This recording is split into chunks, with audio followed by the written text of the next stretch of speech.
में front foot पर खेल रहे चिराग पासवान।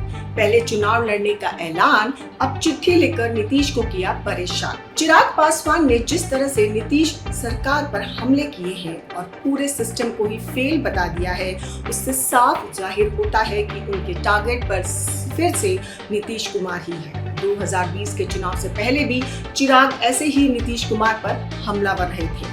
नमस्कार, मैं हूँ रितिका यादव और आपका स्वागत है हमारे डिजिटल प्लेटफॉर्म पर। बिहार विधानसभा चुनाव की सियासी तपिश बढ़ने के साथ ही लोक जनशक्ति पार्टी रामविलास के प्रमुख और केंद्रीय मंत्री चिराग पासवान फ्रंट फुट पर खेलते नजर आ रहे हैं। चुनाव की तारीख जैसे जैसे नजदीक आ रही है, वैसे वैसे चिराग अपने बयानों का डोज बढ़ाते जा रहे हैं। पहले तो उन्होंने विधानसभा चुनाव लड़ने का ऐलान किया और अब मुजफ्फरपुर की दलित बच्ची के मामले पर नीतीश सरकार को ही कटघरे में खड़े करने में जुट गए। इस तरह चिराग पासवान एक बार फिर से सीएम नीतीश कुमार और उनकी पार्टी जनता दल यूनाइटेड के लिए सिरदर्द बनते नजर आ रहे हैं। मुजफ्फरपुर जिले में 26 मई को 9 साल की एक दलित बच्ची के साथ सामूहिक दुष्कर्म हुआ। अस्पताल में लापरवाही के चलते 1 जून को उस दलित बच्ची की मौत हो गई। चिराग पासवान ने इस मामले पर नीतीश कुमार की अगुवाई वाली एनडीए सरकार को ही कटघरे में खड़ा कर दिया है। चिराग ने कहा कि ये घटना सिर्फ एक बच्ची की हत्या नहीं, ये राज्य के सिस्टम की नाकामी का सबूत भी है। केंद्रीय मंत्री चिराग पासवान ने दलित बच्ची के मुद्दे पर सीएम नीतीश कुमार को पत्र लिखकर राज्य सरकार की भूमिका पर सवाल उठाया और मामले की न्यायिक जाँच करने की मांग की है। चिराग पासवान ने जिस तरह से नीतीश सरकार पर हमले किए हैं और सिस्टम को फेल बताया है, उससे साफ जाहिर होता है कि उनके टारगेट पर फिर से नीतीश कुमार ही है। हालांकि नीतीश ने दलित बच्ची की मौत के लिए जांच आयोग गठित कर दिया है। इसके अलावा मुआवजा देने का ऐलान भी कर दिया है। इसके बाद भी चिराग ने नीतीश कुमार को पत्र लिखा और पूरे सिस्टम को ही फेल बता दिया।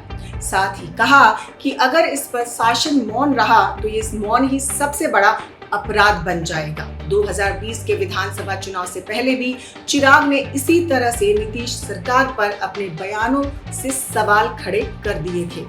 हर एक मुद्दे पर पत्र भी लिख रहे थे। सीट बंटवारे में जब बात नहीं बनी तो उन्होंने एनडीए में रहते हुए एनडीए से अलग चुनाव लड़ने की रणनीति बनाई और हर उस सीट पर अपना उम्मीदवार खड़ा किया जहां जेडीयू चुनाव लड़ रही थी। चिराग के चलते ही नीतीश कुमार की पार्टी महज 43 सीटों पर सिमट गई थी और ये माना गया कि लगभग 3 दर्जन विधानसभा सीटों पर नीतीश कुमार की पार्टी के उम्मीदवारों की हार की बड़ी वजह चिराग पासवान के उम्मीदवारों को मिले हुए वोट थे। जेडीयू के नेता चिराग की पार्टी को वोट कटवा पार्टी का नाम दिया था। अब फिर से उसी नक्शे कदम पर चिराग चलते नजर आ रहे हैं। अपने हमले फिर से शुरू कर दिए। बिहार विधानसभा चुनाव लड़ने के लिए चिराग ने ताल ठोक दी है, जिसे नीतीश कुमार के विकल्प के तौर पर खुद को पेश करने की स्ट्रैटेजी मानी जा रही है। चिराग भले ही औपचारिक रूप से ये कह रहे हो कि मुख्यमंत्री के तौर पर नीतीश कुमार ही उनकी पसंद है और इस पद के लिए कोई वैकेंसी नहीं है, लेकिन उनकी पार्टी एक समांतर नीति के तहत उन्हें मुख्यमंत्री का चेहरा बनाने का दांव चल रही है। इस तरह चिराग के सियासी कदम से नीतीश की सियासी बेचैनी भी बढ़ गई है। चिराग का अपना सियासी आधार मजबूत करने और बिहार की राजनीति में खुद को मजबूत चेहरे के तौर पर स्थापित करने की स्ट्रैटेजी है। अगर आपको हमारी रिपोर्ट पसंद आई हो तो बने रहें हमारे साथ, क्योंकि खबर के हर चौराहे पर पोस्टमैन आपको मिलेगा सत्य के संदेश के साथ। जय हिंद, जय भारत।